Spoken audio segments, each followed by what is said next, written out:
नमस्कार, स्वागत है आप सभी का। मैं हूं हरीश गौड़। आप देख रहे हैं आपका अपना पसंदीदा show fit and fine. Healthy body, healthy mind and happy life, ये हमारा शो है फिट एंड फाइन के बारे में कि कैसे हम अपने आप को मेंटली एंड फिजिकली फिट रख सकते हैं। उसके बारे में हम चर्चा करेंगे आज। डॉक्टर सतीश कुमार गुप्ता जी हर बार की तरह हमारे स्टूडियो में मौजूद हैं, तो आइए उनका स्वागत करते हैं। डॉक्टर साहब, वेलकम टू अ शो। ओम शांति। डॉक्टर साहब, बहुत सारे ऐसे पेशेंट्स हैं, ऐसे लोग हैं जो सालों से दवाइयाँ खा रहे हैं, लेकिन उनकी जो बीमारी है उसमें काफ़ी सुधार नहीं आ रहा है। हमारे पास ऐसे ही एक पेशेंट का मैसेज आया है। डॉक्टर साहब, ये शारदा देवी हैं लखनऊ से। इन्होंने लिखा है कि मैं पिछले 30 साल से हाई ब्लड प्रेशर की दवाइयाँ खाती आ रही हूँ। मैं सुबह शाम अभी 2-2 गोलियाँ खाती हूँ, लेकिन उसके बावजूद भी मेरा ब्लड प्रेशर 210 के आसपास रहता है। और अभी बीच में लॉकडाउन हो गया था, तो मेरी स्थिति और ख़राब हो गई थी दवाइयाँ ना मिलने के कारण। तो डॉक्टर साहब, ऐसा क्या परिवर्तन अपनी लाइफ़स्टाइल में किया जाए कि मेरा हाई ब्लड प्रेशर कम हो जाए, नॉर्मल हो जाए और मेरी दवाइयाँ भी धीरे-धीरे छूट जाएँ? कितनी आयु है शारदा देवी आयु की? इनकी 65। देखिए बेसिकली ब्लड प्रेशर जो कहते हैं हाई ब्लड प्रेशर, जी। कहते हैं हाइपर टेंशन, इसे इंडिकेशन ही क्या मिल रही है? Hyper tension. हुँ, ये हमारे मन से रिलेट कर रहा है। टेंशन मतलब टेंशन हाई हो गई अंदर, जी। हाइपर टेंशन, टेंशन हाई हुआ। तो बेसिकली ये सिद्ध हुआ है, ऐसी बहुत सारी रिसर्च हुई हैं और उसमें बड़ा क्लियरली प्रूव हुआ है। अगर आपको एंजाइटी रहती है, आप हमेशा प्रेशर में रहते हैं, टाइम प्रेशर, वर्क प्रेशर में रहते हैं, हुँ, आप गुस्सा करते हैं, है ना, आप एंगर इन, एक होता है एंगर इन, एक होता है एंगर आउट, है ना। हुँ, गुस्सा कर रहे हैं पर अंदर अंदर गुस्सा किए जा रहे हैं ना, जब बाहर भी निकालते हैं तो अधिकतर अंदर गुस्सा कर रहे हैं। ऐसे ही अगर आपके अंदर सिनिसिज्म है, दूसरों के अवगुण देखते रहते हैं, हुँ, अगर आप हॉस्टाइल हैं, रिवेंजफुल हुँ, बिहेवियर आपका है, तो आपका जो है ब्लड प्रेशर हाई होने लगता है। हालांकि जीन अंदर रहते हैं हुँ, और जीन वो मैनिफेस्ट एक्सप्रेस करने लगते हैं। हुँ, जैसे नेगेटिव धरती मिलती है ना, धरती धरती चाहिए बीज को, हुँ, जीन तो बीज के समान है। वो बीज को धरती मिली नेगेटिव मन की, नेगेटिव सोच, जल्दी, चिंता, गुस्सा, उदासी, हुँ, तो वो जीन पनपने लगते हैं और फिर ब्लड प्रेशर बढ़ने लगता है। और इसमें कुछ और फैक्टर्स हैं, जैसे जैसे शारदा देवी बोल रही हैं कि हमारा बीपी कभी कभी बीच में बहुत हाई 210 भी हो जाता है, हुँ, और दवाई लेते लेते 4 गोली रोज खा रहे हैं तो भी बीपी बढ़ जाता है। हुँ, अगर उन मान लीजिए उनको नींद नहीं आएगी, एक दिन रात को नींद अच्छी लेट, देर से सोई, देर से उठी, या नींद की क्वालिटी प्रॉपर नहीं, तो अगले दिन बीपी बढ़ेगा। हुँ, अगर नमक थोड़ा ज़्यादा खा लिया तो बीपी बढ़ेगा। हुँ, तो सबसे इम्पोर्टेंट बात है कि हमें अपना संस्कार परिवर्तन करना पड़ेगा। हुँ, कुछ ऐसी आदतें हमारे अंदर पड़ जाती हैं बचपन से, और धीरे धीरे वो आदतें पक्की हो जाती हैं, तो वो बीमारी हमारे अंदर सदा के लिए हमारे अंदर पक्की हो जाती है। हुँ, हमने देखा है पिछले 25 साल में कि जब हम पेशेंट्स को उनकी आदतें बदलते हैं, संस्कार परिवर्तन करते हैं, तो संस्कार परिवर्तन, संस्कार कैसे बनते हैं? सोच से बनते हैं। एक ही सोच को हम बार बार बार बार बार बार उसको एक्शन में, कर्म में लाते रहते हैं, कर्म में लाते लाते वो चीज़ की हमारी आदत पड़ जाती है। हुँ, अब से इसने बच्चे ने शुरू में गुस्सा करना शुरू किया हो 10 साल की उम्र में, या पेरेंट्स को देख करके जल्दीबाजी करनी शुरू होगी, चिंता करनी शुरू होगी, हुँ, तो धीरे धीरे धीरे धीरे बढ़ते बढ़ते बढ़ते बढ़ते उसकी आदत बन गई है ना। हुँ, नमक थोड़ा ज़्यादा खाना शुरू किया होगा बचपन से, ज़्यादा चटपटा, अब उसकी आदत बन गई, उसके उसके बगैर उसका खाना उसको अच्छा नहीं लगता है। हुँ, तो आप कितना भी गोली खा ले, अगर नमक कम नहीं करेंगे अपना, लो सॉल्ट इंटेक नहीं हो, लो सोडियम इंटेक नहीं करेंगे, तो उनका बीपी कंट्रोल नहीं होगा, है ना। हुँ, अगर नींद अगर अच्छी नहीं करेंगे, लगभग 6 से 8 घंटा अच्छी नींद, कंटिन्यूअस नींद रात में चाहिए, हुँ, वो नहीं करेंगे, देर से सोने की आदत पड़ गई है, मोबाइल पे रहते हैं देर तक, पिक्चर देखते हैं, टीवी देखते हैं, तो फिर वो कभी भी बीपी कंट्रोल नहीं होगा। हुँ, क्योंकि हमें उन फैक्टर्स सबको कंट्रोल करना पड़ेगा हुँ, जिनसे ब्लड प्रेशर बढ़ता है। इसी को हम जीवन शैली कहते हैं।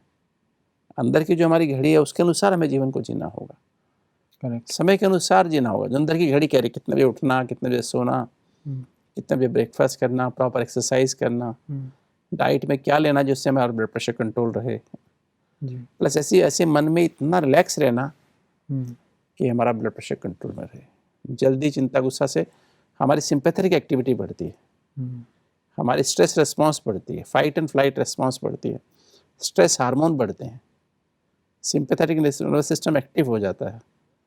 और क्या है, वो शारदा देवी को ये प्रॉब्लम है, घर में समस्याएं होती होंगी, कुछ आदतें उनकी ऐसी हैं, तो उनसे बात को तो पता लगे।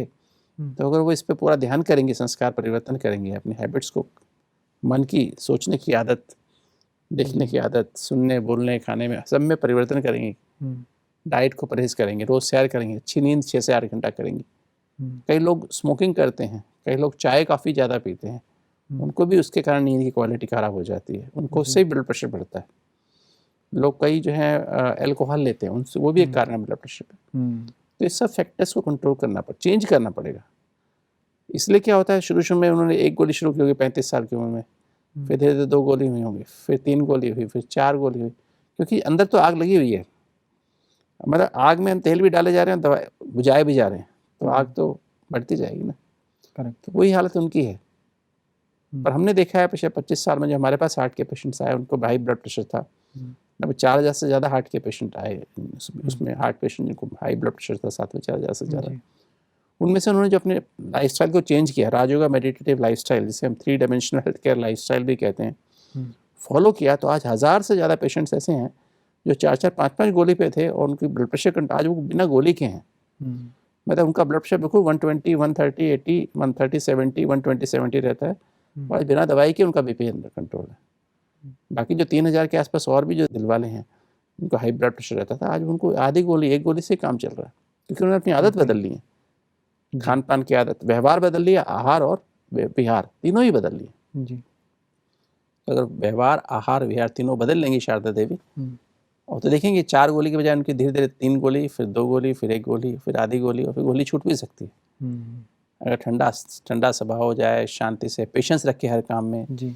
नमक कम कर दें खाने में, रोज़ सैर करें, 8 घंटा नींद करें रोज़, है ना। जी, बिल्कुल। ठीक हो जाए। व्यवहार, आहार और विहार अगर हमारा चेंज हो जाए, अगर हम उसको बदलें, उस पर फ़ोकस रखें, तो डेफ़िनेटली हाई ब्लड प्रेशर की जो बीमारी है वो उससे छुटकारा पाया जा सकता है और जो दवाइयाँ हैं वो भी कम हो जाएँगी। बिल्कुल, ये स्ट्रेस जी। साइकोसोमेटिक डिजीज़ है ना, जी। साइकोसोमेटिक, साइकी को परिवर्तन करना पड़ेगा, और सोमा के लिए, साइकी के लिए व्यवहार परिवर्तन करना पड़ेगा, सोमा में बॉडी के लिए हमें आहार परिवर्तन करना पड़ेगा, और जी। विहार, विहार अर्थात अपना संग बदलना पड़ेगा। ऐसे लोग जिनको बहुत गुस्सा करते हैं, इरिटेट होते हैं, गलत खाना खाते हैं, उनसे उनका संग बदलना पड़ेगा। हमें नींद अच्छी करनी पड़ेगी, हमें रोज़ सैर करनी पड़ेगी, और कोई एडिक्शन वाली चीज़ें, चाय कॉफ़ी पीने की आदत है छोड़नी पड़ेगी, कोल्ड ड्रिंक्स पीने की आदत छोड़नी पड़ेगी, है ना। करेक्ट। कोई स्मोकिंग या शराब पीते हैं, उनको तब छोड़नी पड़ेगी। तो फिर देखेंगे आहार ठीक कर लें, व्यवहार ठीक कर लें, और विहार, तो बस। डॉक्टर साहब, हमारे पास अगला क्वेश्चन है। ये हैं शेखर रेड्डी फ्रॉम हैदराबाद। इन्होंने लिखा है कि मेरी उम्र 45 साल है और 37 साल की उम्र में मुझे पहली बार हार्ट अटैक की प्रॉब्लम हुई थी। मैं हॉस्पिटल गया, मेरी एंजियोग्राफी की गई और मुझे डॉक्टर्स ने बताया कि मेरे ब्लॉकेजेस 80% और 90% हैं, तो उन्होंने मुझे 2 स्टेंट डाल दिए। 1 साल तक मैं ठीक रहा, 1 साल के बाद फिर से उन्होंने स्टेंट डाला, फिर मैं 3 साल तक ठीक रहा और डॉक्टर्स ने फिर से स्टेंट डाल दिया। 8 साल में मुझे 6 स्टेंट लग चुके हैं और पिछले 3 साल से मुझे हाई ब्लड प्रेशर, डायबिटीज़ और मेरा कोलेस्ट्रॉल भी ऊपर-नीचे होता रहता है। डॉक्टर साहब, जब मैं थोड़ा-सा चलता हूँ, तो थोड़ा-सा चलते ही मेरी साँस फूलने लगती है, मेरी चेस्ट में पेन होता है, सॉर्बिट्रेट खानी पड़ती है और डॉक्टर्स बोल रहे हैं कि आपको बायपास की ज़रूरत है। मेरा खर्चा भी पिछले 8 साल में बहुत हो गया है, मेरे पास पैसे भी नहीं हैं। तो ऐसी सिचुएशन में मैं क्या कर सकता हूँ कि मैं इस हार्ट की प्रॉब्लम से छुटकारा पा सकूँ और मुझे स्टेंट डलवाने की और बायपास कराने की ज़रूरत ना पड़े? देखिए शेखर रेड्डी जी, आपको जो ये समस्या हुई है, जो आपने कहा 37 साल में पहली बार अटैक आया, ठीक है, ये एक मतलब एक टेम्परेरी ट्रीटमेंट है, जी। पिलिएशन है। जो आपने 80 और 90% का आपका ब्लॉक आया, 2 आर्टरीज में आया, उसके पीछे आपके मानसिक कारण थे, थॉट पैटर्न। हमने जो पिछले 23 साल से जो हम काम कर रहे हैं हार्ट पेशेंट के साथ, 3 dimensional health care program for healthy heart, happy mind, healthy body, जिसे हम Rajyoga meditative lifestyle for healthy heart, happy mind, healthy body, इसमें लगभग 10,000 से ज़्यादा हम हार्ट के पेशेंट्स, एंजियोग्राफी डॉक्यूमेंटेड पेशेंट ले चुके हैं। एंजियोग्राफी में ब्लॉक्स थे और उनकी, कुछ लोग तो हमने एंजियोप्लास्टी बाईपास कराया नहीं था, कुछ लोग एंजियोप्लास्टी बाईपास कराने के बाद उनके फिर दोबारा ब्लॉक पैदा हो गए थे, फिर हमारे प्रोग्राम में आए थे, और तब से हमने देखा कि इन लोगों ने अपनी लाइफस्टाइल को बदल करके, राजयोगा मेडिटेशन के द्वारा, शुद्ध सात्विक आहार के द्वारा, शुद्ध सात्विक सैर के द्वारा, प्रॉपर नींद करके, अपनी आदतों को परिवर्तन करके उन्होंने अपने ब्लॉक्स को खोल लिया है। और साथ साथ हार्ट की बीमारी तो ठीक हुई है, ब्लॉकेज तो ठीक हुए हैं, इवन कैल्सीफाइड 100% कैल्सीफाइड ब्लॉकेज भी ठीक हो गए, वो भी खुल गए, है ना। और साथ साथ उनका ब्लड प्रेशर जो हाई रहता था, डायबिटीज़ थी, अस्थमा था, जी। और भी मतलब मन और तन की डिप्रेशन था, नींद नहीं आती थी, वो सारी समस्याएं ठीक हुई। तो शेखर रेड्डी जी, अगर आप सही ढंग से अपना जीवन, ये हार्ट की बीमारी जीवन शैली की बीमारी है, रॉन्ग लाइफस्टाइल की बीमारी है, रॉन्ग रिलेशनशिप्स की बीमारी है। तो अगर आप अपना स्वभाव परिवर्तन करेंगे, अपना जीवन शैली को परिवर्तन करेंगे, तो आपको बाईपास और कराने की आवश्यकता नहीं है और एंजियोप्लास्टी कराने की आवश्यकता नहीं है। आप बहुत ही क्वालिटी वाला जीवन व्यतीत कर सकेंगे, क्योंकि हार्ट का मतलब ही लव, अपने स्वभाव में परिवर्तन करना है। हर ब्लॉक के पीछे आपके थॉट पैटर्न्स हैं। जब राजयोग मेडिटेशन के द्वारा वो थॉट पैटर्न्स को आप बदल लेंगे, तो देखेंगे आपके ब्लॉक ऐसे मेल्ट कर जाएंगे जैसे कि मोम पिघल जाता है। और ये जो ब्लड प्रेशर, डायबिटीज़, आपका जो स्ट्रेस अंदर जीवन में आया है पिछले 7-8 साल से, उसी का रिजल्ट है कि आपको ब्लड प्रेशर, डायबिटीज़ भी हो गई है। और जो ब्लॉक्स बढ़े, अब दोबारा से लगता है स्टेंट के आगे फिर स्टेंट ब्लॉक हो गया, या स्टेंट आपका ब्लॉक हो गया, या नए ब्लॉक्स भी आ गए हैं, तो आप उसको एक बार एंजियोग्राफी करा के देखिए और अपना इको भी करा लीजिए। मुझे अपनी रिपोर्ट्स, पुराने वाली एंजियोप्लास्टी की रिपोर्ट्स और क्या क्या दवाई खा रहे हैं, और मुझे भेज दीजिए, तो मैं आपको इस पे सारी आपको सलाह देंगे। और जब भी हमारे पास हार्ट का प्रोग्राम हम करेंगे तो उसमें आपको बुलाएंगे। और मुझे पूरी आशा के विश्वास है कि आप पूरी तरह से ठीक स्वस्थ होकर के और आगे जीवन में सदा ही स्वस्थ रहेंगे, सदा ही स्वस्थ और खुशनुमा जीवन व्यतीत करेंगे। बिल्कुल डॉक्टर साहब, अगर लाइफ़स्टाइल को चेंज किया जाए तो डेफ़िनेटली वो जो है हार्ट डिज़ीज़ से छुटकारा पा सकते हैं, उनकी आर्टरीज़ खुल जाएँगी, पिघल जाएँगी। अगर मेडिटेटिव लाइफ़स्टाइल भी वो अगर जिएँगे तो उनको बहुत हेल्प मिलेगी। और क्योंकि दवाइयाँ तो खा ही रहे हैं, डॉक्टर से इलाज तो करा ही रहे हैं, लेकिन अब ज़रूरत है कि नहीं, दवाइयों लाइफ़स्टाइल से भी छुटकारा मिल जाएगा। जी, दवाइयों से भी धीरे-धीरे दवाइयों कम। से भी आज मिल बहुत जाए। सारे पेशेंट्स हैं, इनकी दवाइयाँ आवश्यकता ही नहीं है जी, इनको। दवाइयाँ तो खा ही रहे हैं, इलाज भी करा ही रहे हैं, लेकिन अब थोड़ा-सा लाइफ़स्टाइल चेंज करने की ज़रूरत है। थोड़ा मेडिटेशन को अपने जीवन में लेकर के आएँ, इम्प्लीमेंट करें तो देखेंगे कि बहुत जल्द उनको अनुभव होगा कि उनकी आर्टरीज़ खुलनी शुरू हो गई हैं। डॉक्टर साहब, आज की चर्चा बहुत ही अच्छी रही और बहुत ही अच्छे से आपने क्वेश्चंस के आंसर्स दिए। अभी वक़्त हो गया है fit and fine tip of the day जानने का। तो आज हमारे दर्शकों के लिए आप कौन-सी fit and fine tip of the day देंगे? दोस्तों, अपने जीवन के लक्ष्य को पहचानिए कि हमारे जीवन का लक्ष्य क्या है। अगर हमारे जीवन का लक्ष्य है कि हम सदा खुश रहना चाहते हैं, हम शांत रहना चाहते हैं, सब हमें प्यार करें, ऐसा आपके जीवन का लक्ष्य है, तो उसके लिए क्या करना होगा? अपने आप से बात करें। कौन सा रास्ता चुनना होगा? क्या छोड़ना होगा? क्या ग्रहण करना होगा? क्रिटिकली अपने आप को एनालाइज़ करें, क्योंकि बिना एनालाइज़ करे आप रियलाइज़ नहीं कर सकते हैं। तो पहले एनालाइज़ करें, फिर रियलाइज़ होगा। अपने अंदर जो भी चल रहा है, अगर कोई मन की बीमारी है, चिंता है, गुस्सा है या उदासी है, नींद नहीं आ रही है, या कोई तन की बीमारी है, ब्लड प्रेशर, डायबिटीज़ है, हार्ट की बीमारी है, माइग्रेन है, दमा है, तो कारण ढूँढिए उनका। कारण आपके अंदर, और आपको पता है कौन-सा कारण है। आप अंदर जाएँगे तो कारण मिलेगा। उसका निवारण आप, जो हमने राजयोग मेडिटेटिव लाइफ़स्टाइल प्रोग्राम बनाया है, इससे हमने पाया है पिछले 23 साल में आप मन और तन की सभी बीमारी से मुक्ति पा सकते हैं। जो भी दवाइयाँ खा रहे हैं वो कम कर सकते हैं, या छुटकारा भी पा सकते हैं। कितनी लगन से आप करते हैं उस पे डिपेंड करता है। तो दोस्तों, जानिए अपने आप को, पहचानिए, एनालाइज़ करिए।